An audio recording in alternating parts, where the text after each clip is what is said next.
Hi friends, welcome to మన Bommarillu. Upcoming రివ్యూలోకి వెళ్ళిపోదాం. గగన్ ధృవ పెట్టిన కండిషన్కి ఒప్పుకొని భూమికి లీగల్గా డివోర్స్ ఇవ్వాలి అని ఫిక్స్ అవుతాడు. అదే విషయాన్ని శారదతో వచ్చి చెప్పేసరికి శారద ఒక్కసారిగా షాక్ అయ్యి, నాన్న గగన్, ఎందుకురా ఇలాంటి నిర్ణయం తీసుకుంటున్నావు? ఈ సంబంధం కాకపోతే పూరికి ఇంకా మంచి సంబంధం తీసుకురా, అంతేకాని భూమి జీవితాన్ని నాశనం చేస్తావా అని పాపం ఏడుస్తూ ఉంటే పూరి మాత్రం ఇంకా మొండిగానే ప్రవర్తిస్తూ ఉంటుంది. అమ్మ, నీకు నిజంగా నేను కన్న కూతుర్నేనా, లేకపోతే నువ్వు రోడ్డు పక్కన దొరికిందని నన్ను పెంచుకుంటున్నావా? నాకంటే నీకు ఆ భూమినే ఎక్కువైపోయిందా అనేసరికి పూరి చెంప పగల కొడతారు శారద. ఇంక పూరి ఎలా ఏడుస్తూ ఉంటే, అమ్మ, నీలా పూరి జీవితం కాకూడదనే నేను పాటు పడుతున్నాను అని గగన్ అనేసరికి పాపం వెక్కి వెక్కి ఏడుస్తుంది శారద. అమ్మ, నేను వేరే ఉద్దేశంతో అనలేదు అని గగన్ అనేలోపు చేతులు విడిపించుకొని పరిగెత్తుకుంటూ వెళ్ళిపోతుంది శారద. శారదని అలా అన్నందుకు గగన్ కూడా చాలా బాధపడతాడు. ఇది ఇలా ఉండగా ఈవినింగ్ అవుతుంది. అపూర్వ శారదకి కాల్ చేస్తుంది. హలో శారద, బయలుదేరావా అని అడుగుతుంది. ఇదిగో ఇప్పుడే వస్తున్నానండి అని కాల్ కట్ చేస్తుంది. వెంటనే బేబీ నక్షత్ర, తెలుసు కదా తను రాగానే ఏం చేయాలో అని అంటారు. తెలుసు, చేస్తాను మమ్మీ అని ఆ సిరప్ తీసుకొని రెడీగా ఉంటుంది. అప్పుడే కరెక్ట్గా శారద అయితే ఆటో దిగి వస్తూ ఉంటే ఇంకా నక్షత్ర రెండెత్తయ్యా అని చెప్పి ఆ సిరప్ని మెల్లగా ఆ శారద బ్యాగ్లో వేసేస్తుంది. ఇంక శారద లోపలికి రాగానే అప్పుడే కృష్ణప్రసాద్ మీరా ఇచ్చిన కాఫీ తాగుతూ ఉంటారు. చాలా సీరియస్గా ఉంటే, ఏంటండి అలా ఉన్నారు? ఇవాళ మన కొడుకు కూతురు హ్యాపీగా ఉంటున్నారు, మీరెందుకు సంతోషంగా లేరు అని అంటారు. ఒకరి దీపం ఆర్పేసి ఇంకొకరు వెలుగునిచ్చుకునే వాళ్ళ దగ్గర నేనెందుకు సంతోషంగా ఉంటాను అనేసరికి అప్పుడే కరెక్ట్గా శారద శరత్చంద్ర ఇంట్లో అడుగు పెడుతుంది. ఒక్కసారిగా షాక్ అయిపోతారు. వెంటనే కృష్ణప్రసాద్, శారదా, నువ్వేంటి నువ్వేంటి ఇక్కడికి వచ్చావు? ఏమైంది శారదా అని అడుగుతారు. శరత్చంద్ర కూడా, నువ్వెందుకు వచ్చావు ఇక్కడికి, ఆయన నీకేం అర్హత ఉందని ఇక్కడికి వచ్చావు అనేసరికి, చూడండి, నేను మాట్లాడేది ఒకటే, నా చేతుల మీదుగానే నేను శివాకి బిందుకి రూమ్ డెకరేట్ చేయాలి అని ఫిక్స్ అయ్యాను, అందుకే వచ్చాను అని అంటారు. ఏంటి, నీ చేతుల మీదుగానా? అయినా నువ్వెందుకు చేయాలి, నిన్ను ఎవరు రమ్మన్నారు ఇక్కడికి అని అనేసరికి అపూర్వ రివర్స్ అయిపోయి, అయినా నాకు ఒకటి అర్థం కావటం లేదు, ఏ ప్లాన్ లేకుండా ఈ శారద ఇక్కడికి వచ్చిందంటే నేను నమ్మలేకపోతున్నాను బావా. తన బ్యాగ్ చెక్ చేస్తే నిజాలు తెలుస్తాయి కదా అని బ్యాగ్ని చెక్ చేస్తారు. చెక్ చేసేసరికి అందులో సిరప్ దొరుకుతుంది. ఏంటి సిరప్, ఒకసారి చూస్తాను ఆగు అని చెప్పి చూసేసరికి అందులో అది పిల్లలు పుట్టకుండా ఉండే సిరప్ అని చెప్పి రాసుంటుంది. ఒక్కసారిగా అలా ఇంకా షాక్లో అయితే ఉండిపోతారనమాట అపూర్వ. బావా, ఇది ఏం సిరప్పో తెలుసా?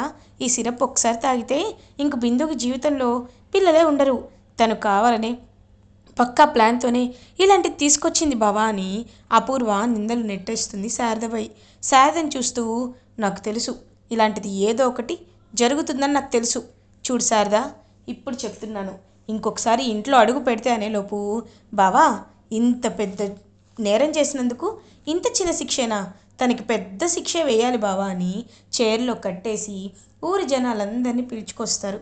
పిలుచుకొచ్చి టొమాటోస్ అండ్ ఎగ్స్, గుడ్లు అన్నీ పెట్టి పాపం కొడుతూ ఉంటారనమాట శారదకి.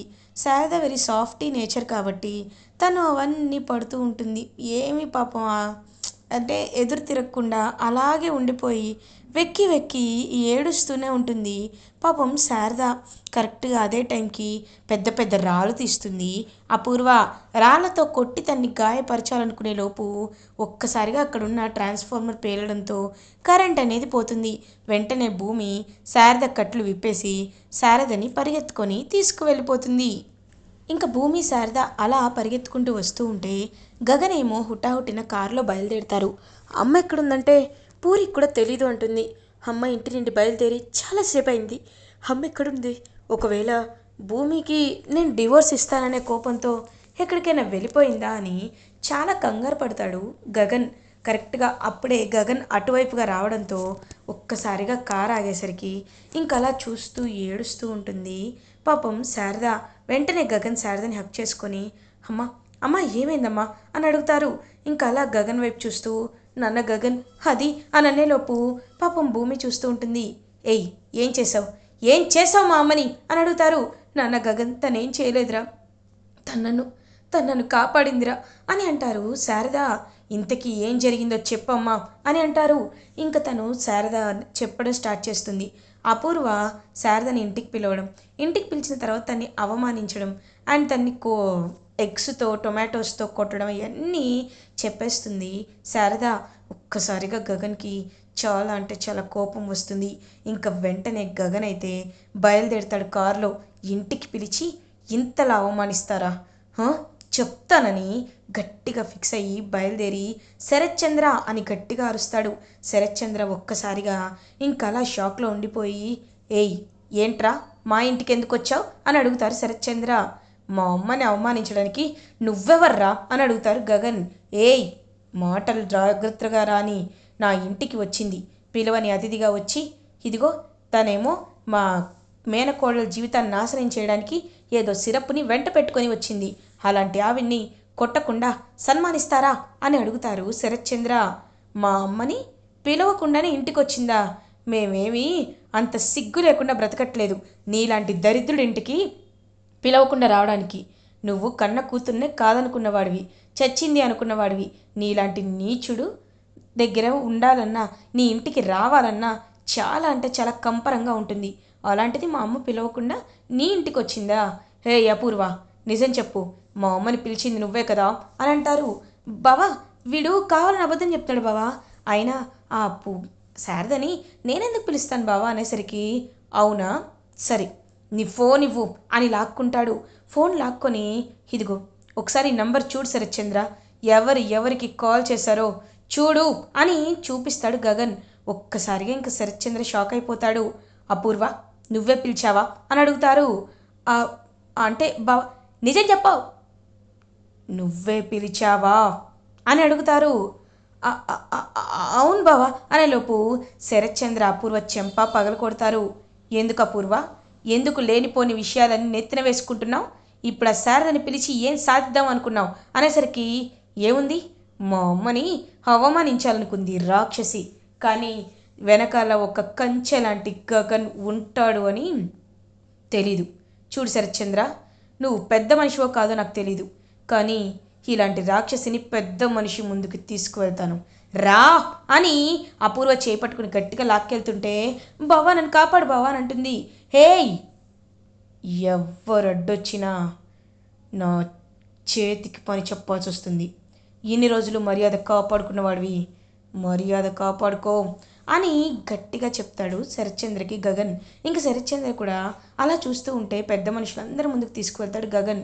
చూడండి, ఈవిడ ఈవిడ మా అమ్మని కావాలని ఇంటికి పిలిచి తన బ్యాగ్లో ఉన్న సిరప్ని కావాలనే వేయించి నాటకం ఆడిస్తుంది. ఇలాంటి దానికి ఏం శిక్ష వేయాలో చెప్పండి అని అంటారు గగన్. బాబు, ఆవిడ చేసింది చాలా పెద్ద తప్పు, కాబట్టి శారద గారికి ఎలాంటి శిక్ష వేశారో ఆవిడకి ఎలాంటి శిక్ష వేయాలి అంటారు. శరత్చంద్ర అలా చూస్తూ ఉంటాడు. పెద్ద మనుషుల నిర్ణయాన్ని కాదనే హక్కు ఎవ్వరికీ లేదు అని ఇంకలా అదే కుర్చీకి అపూర్వని కట్టేసి అపూర్వని ఎగ్స్తో టొమాటోస్తో కొట్టిస్తాడు గగన్. అపూర్వ చాలా అవమానంతో ఆ టొమాటోస్ అన్నీ కొట్టించుకొని ఇంటికైతే బయలుదేరుతుంది. ఇంకొకసారి మా అమ్మ జోలికి వచ్చావో నీ తలపై జుట్టుండదు, గుండు కొట్టించి గాడిదపై ఊరేగిస్తా, గుర్తు పెట్టుకో అని గట్టిగా చెప్పి గగన్ అక్కడి నుండి వెళ్ళిపోతాడు. ఇంకా చాలా అవమానంగా ఫీల్ అయ్యి అలానే తన రూమ్లో ఒక రాక్షసిలా ఉండిపోతుంది అపూర్వ. ఇది ఇలా ఉండగా భూమి అపూర్వ వైపు చూస్తూ, పిన్ని, ఎప్పుడైనా కర్మఫలం అనేది ఒకటి ఉంటుంది. నువ్వు ఎవరికి ఎంత చేస్తావో అంతకంటే ఎక్కువే నీకు తిరిగి వస్తుంది. పాపం పుణ్యం తెలియని మా అత్తయ్యని ఎందుకు అంత శాడిస్ట్లా వేపించుకొని తింటావు? అయినా మా అత్తయ్య నీకేం చేసింది? ఆవిడ బ్రతుకుతుంటే లాగి మరీ అవమానించాలని చూస్తున్నావు. నువ్వు మనిషివా లేకపోతే రాక్షసివా? ఛీ, నీదొక బ్రతికేనా? అందుకే నీకు నా బావే కరెక్ట్. చూసావా అందరి ముందు నిన్ను ఎలా అవమానించాడో? అది నా బావంటే. ఇకపై అయినా ఒళ్ళు దగ్గర పెట్టుకో పిన్ని అని గట్టిగా చెప్పి అక్కడి నుండి వెళ్ళిపోతుంది భూమి. అవమాన భారంతో కుంగి కుమిలిపోతూ ఉంటుంది అపూర్వ. ఇది ఇలా ఉండగా మార్నింగ్ అవుతుంది. శరత్చంద్ర అపూర్వ దగ్గరికి వస్తారు. అపూర్వ మాత్రం ఏమీ మాట్లాడకుండా అలాగే సైలెంట్గా కూర్చొని ఉంటుంది. అపూర్వ అనేసరికి, ఏంటి బావా? హో, నేను బ్రతుకున్నానా చచ్చానా అని చూడ్డానికి వచ్చావా అని అంటుంది. అది కాదు అపూర్వ అనేసరికి, వద్దు బావా, ఏం మాట్లాడద్దు. వాడు నన్ను అంతలా అవమానిస్తున్నా నువ్వు చూస్తూ ఉండిపోయావు చూడు, అది నాకు చాలా బాధగా ఉంది. సరే, నేను చావన్లే. ఆ గగన్ గాడిపై నేను ఖచ్చితంగా పగ తీర్చుకుంటాను అని అంటుంది. శారద విషయంలో అపూర్వ ఇంకా శరత్చంద్ర ఏమి మాట్లాడకుండా అక్కడి నుండి వెళ్ళిపోతాడు. అప్పుడే కరెక్ట్గా కృష్ణప్రసాద్ ఈ నక్షత్ర అపూర్వ వీళ్ళ కార్కి ఆ జీపీఎస్ ట్రాకర్ అయితే ఫిక్స్ చేస్తాడు. అప్పుడే శ్రీ కృష్ణప్రసాద్ ఒక ఫోన్ చేస్తాడు వేరే ఫోన్ నుండి. అపూర్వకి కాల్ చేసి, హలో అపూర్వ గారు, మీకు ఒక విషయం చెప్పాలండి. మీరు మీరు పెట్టిన ఆ సంతోష్ తప్పించుకుంటున్నాడండి అని చెప్పి కాల్ కట్ చేస్తాడు. ఏంటి? హలో హలో అని అంటుంది అపూర్వ. ఎంతకీ కాల్ లిఫ్ట్ చేయరు. మమ్మీ ఏమైంది అని అడుగుతుంది నక్షత్ర. ఆ సంతోష్ గాడు తప్పించుకున్నాడంట అనేసరికి, అవునా, ఇప్పుడు ఎలా మమ్మీ అని టెన్షన్ పడుతుంటే, బేబీ నువ్వేం టెన్షన్ పడద్దు, నేనున్నాను కదా, నేను నేను చూసుకుంటాను. ముందు వాడు ఎక్కడున్నాడో కనిపెట్టాలి. ఆ డెన్కి చుట్టుపక్కలే ఎక్కడ ఉండుంటాడు, వాడిని వెళ్ళి వెతుకుదాం పదా అని చెప్పి ఇంకా అలా బయలుదేరి వెళ్తారు. వెళ్ళేసరికి ఆ జీపీఎస్ ట్రాకర్లో చాలా క్లియర్గా అంతా ఉంటుంది. మొత్తం వచ్చేస్తుంది అనమాట వాళ్ళు ఎక్కడికి వెళ్ళారు ఏంటనండి. అది చూసేసరికి ఒక్కసారిగా ఇంకా ఫుల్గా షాక్లో ఉండిపోతుంది భూమి. అంటే ఈ సంతోష్ గారిని ఇక్కడ కిడ్నాప్ చేసి పెట్టిందనమాట అని కోపంగా చూస్తుంది. ఇంకా వెంటనే అలా వీడిక్కడేగా ఉన్నాడు అంటే మనకెవరో రాంగ్ ఇన్ఫర్మేషన్ ఇచ్చారనమాట అని వెనక్కి తిరిగి చూసేసరికి అక్కడ గగన్, భూమి, కృష్ణప్రసాద్ ఉంటారు. ఒక్కసారిగా ఇంకా అలా షాక్లో ఉండిపోతారు. అపూర్వ, ఏయ్ ఏంటి మీరు ఇక్కడ అని అడుగుతారు. చూడు, నీకు మర్యాదగా చెప్తున్నాను, ఆయన్ని వదిలిపెట్టు, లేకపోతే అనంటే ఏం చేస్తావురా, లేకపోతే ఏం చేస్తావు అని అపూర్వ పొగరుగా అంటుంటే ఇంకా వెంటనే అపూర్వ కళ్ళల్లో పెప్పర్ స్ప్రే కొడుతుంది భూమి. ఒక్కసారిగా అపూర్వ షాక్లో ఉండిపోతుంది. ఏం చేస్తానా అని చెప్పి ఇంకా బాగా కొట్టి కొట్టి కొడుతుందనమాట. బాగా కొట్టి ఇంకా సంతోష్ని అక్కడిని తీసుకొని వెళ్ళిపోతారు. ఇంకా అలా సంతోష్ని తీసుకొని వెళ్ళి కోర్టులో సబ్మిట్ చేస్తారనమాట. ఇంకా కోర్టులో పోలీస్ స్టేషన్లో మొత్తం సబ్మిట్ చేసేసరికి ఫాస్ట్ ట్రాక్ కోర్ట్ అనేది ఎనేబుల్ అవుతుంది. సో కావాలనే ఈ అపూర్వ అనే సంతోష్ని దాచిపెట్టారు, ఎవరు కిడ్నాప్ చేశారు. తను ఎలాంటి తప్పు చేయలేదు. మా నాన్న నేను కిడ్నాప్ చేశాను కాబట్టే నేను ఇలా చెర్రీ విషయంలో మాట్లాడాల్సి వచ్చింది. చెర్రీ ఎలాంటి తప్పు చేయలేదని లిల్లీ అందరి ముందు ఒప్పుకుంటుంది. ఇంకా అలా చెర్రీ నిర్దోషి అని నిరూపించబడడంతో హ్యాపీగా చెర్రీ అయితే నిర్దోషిగా బయటికి వస్తాడు. రాగానే గగన్ని, భూమిని చూస్తూ గగన్ని హక్ చేసుకుంటాడు. గగన్ పాపం చాలా హ్యాపీగా ఫీల్ అవుతాడు. నాకు తెలుసురా, ఏ తప్పు చేయని వాళ్ళు త్వరగానే బయటకు వస్తారు.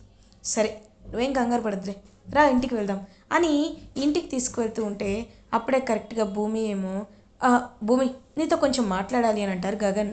బావా, నువ్వు నువ్వు నాతో మాట్లాడుతా అంటున్నావా, ఏంటో చెప్పు బావా అని అంటుంది భూమి. అది నేను నీకు విడాకులు ఇవ్వాలనుకుంటున్నాను అని అంటారు గగన్. ఒక్కసారిగా భూమి అయితే అలా షాక్లో ఉండిపోతుంది. ఏం మాట్లాడుతున్నావు బావా అని అంటుంది. అవును, నువ్వు లీగల్గా సైన్ చేస్తేనే అన్ని విధాలుగా నాకు మంచిదవుతుంది, మన ఇద్దరి బంధం విడిపోతుంది అని గగన్ అంటారు. ఇంకా అలా భూమి పాపం ఏమీ మాట్లాడకుండా సైలెంట్గా కుప్ప కూలిపోతుంది. అంటే నువ్వు నన్ను అర్థం చేసుకుంది ఇదేనా? చూడు బావా, నాకు కొంచెం టైం ఇవ్వు, నా విషయంలో తప్పు జరిగింది అపూర్వ వల్లేనని, అపూర్వనే కావాలని ఇదంతా చేసింది అని నేను నిరూపించుకుంటాను బావా అని అంటుంది భూమి. భూమి ప్లీజ్, నాకు అంత టైం లేదు. నువ్వు కోర్టు నుండి పంపించిన నోటీస్ని తీసుకొని సంతకం చేసి నాకు పంపించు, అంతే, అంతకుమించి నేను నీతో ఏమి మాట్లాడలేను అని చెప్పి గగన్ అక్కడి వెళ్ళిపోతుంటే భూమి పాపం అలా ఆలోచనలో పడుతుంది. అప్పుడే చెర్రీ భూమి దగ్గరికి వచ్చి, భూమి, మీరిద్దరు సీతారాములు లాంటి వారు, అలాంటిది మీ ఇద్దరు విడిపోతున్నారంటే నేను ఎందుకు చూస్తూ ఊరుకుంటాను? ఖచ్చితంగా మీ ఇద్దరిని కలిపే బాధ్యత నాది. నువ్వేమీ కంగారు పడాల్సిన అవసరమే లేదు. నేను మీ ఇద్దరిని కలుపుతాను. అన్నయ్య నోటీస్ పంపించే లోపే అపూర్వ అత్తయ్య ఇదంతా చేసింది అని నేను తెలిసేలా చేస్తాను భూమి అని చెర్రి భూమికి మాటిస్తాడు. భూమి చాలా అంటే చాలా హ్యాపీగా ఫీల్ అవుతుంది. ఇలా ఎపిసోడ్ ఎండ్ అవుతుంది. ఫర్దర్ ఎపిసోడ్ రివ్యూస్ ముందుగా మీకు కావాలి అనుకుంటే మా ఛానల్ని సబ్స్క్రైబ్ చేసుకోండి. Thanks for watching.